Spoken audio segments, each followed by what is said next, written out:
Hey everyone, welcome to this tutorial. My name's Pranil Saha, and in this session we'll be exploring the different node types in n8n, and then we'll be building a real workflow that automatically responds to your customer feedback, and by the end you'll understand what each node type does and how to use them together in a smart automation.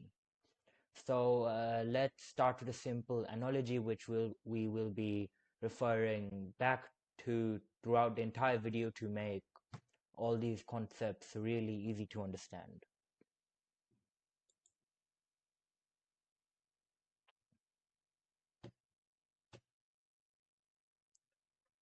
So the analogy we're going to be using in this video is a coffee shop analogy. So imagine you're running a coffee shop and every person in your cafe has a different job. So one takes orders, one makes the coffee, one checks payments, and so one's the cashier. In n8n, each node type is like one of those staff members. So it performs one type of task in the automation. And when you connect all these nodes together, they create a smooth workflow, just like your cafe team working together.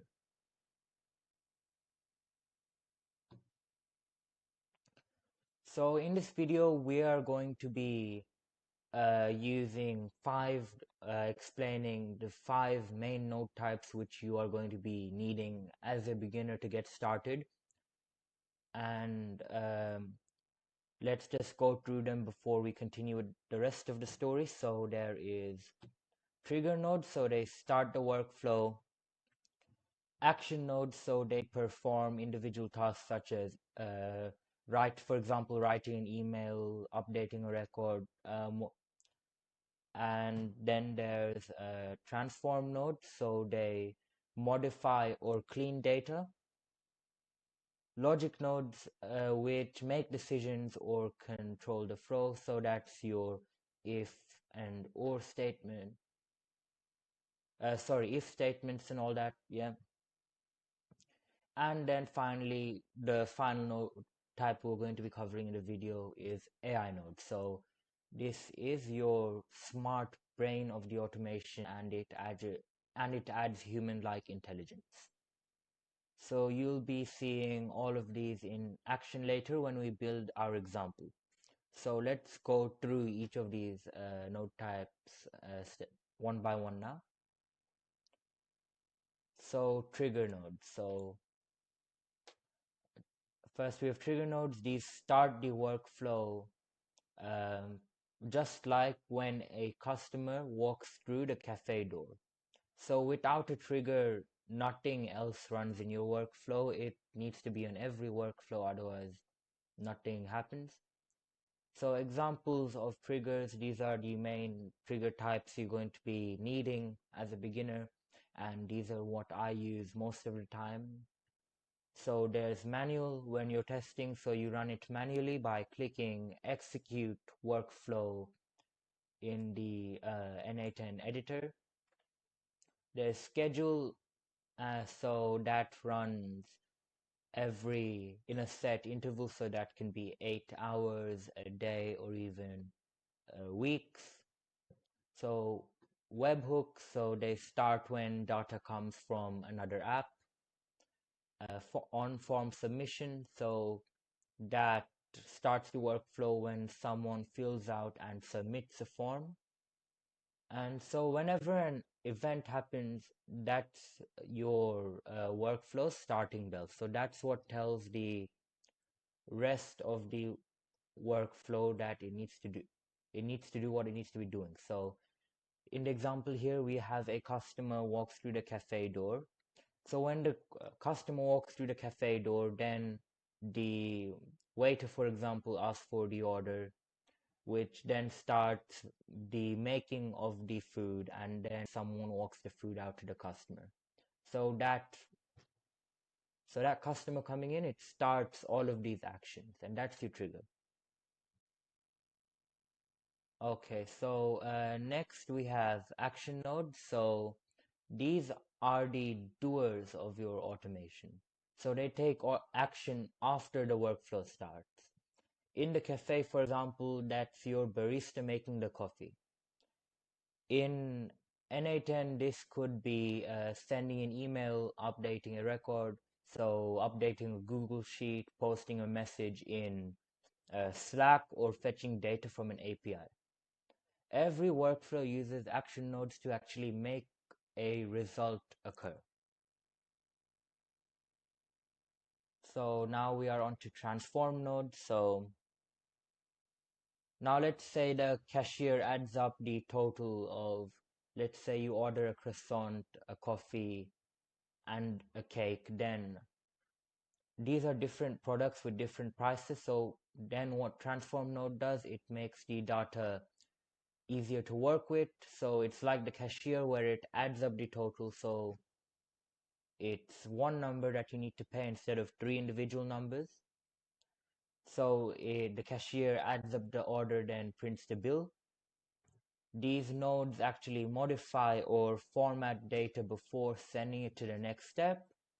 Some common ones in n8n are set node, which rename or add data fields, function node, which uses JavaScript for custom rules, and merge node, which combines two data sources. So think of them as your cafe's way of organizing orders so everything flows smoothly. So combining orders, as I said, the three items, that would be a merge node. Formatting the bill would be a set node, and then applying a discount would be a function node.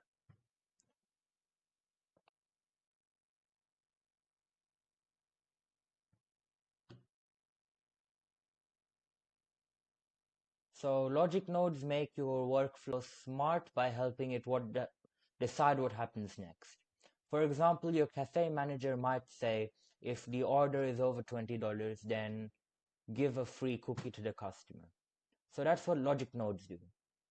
So some examples are the if node, which checks a condition, a switch node, which chooses a path based on a value, or a wait node, which pauses for a time or event. So a good analogy for the switch node is, let's imagine you are going on a highway, let's say, and on this highway there are uh, three different exits. Okay, so one exit goes to CTA, one exit goes to CTB, and another exit goes to CTC.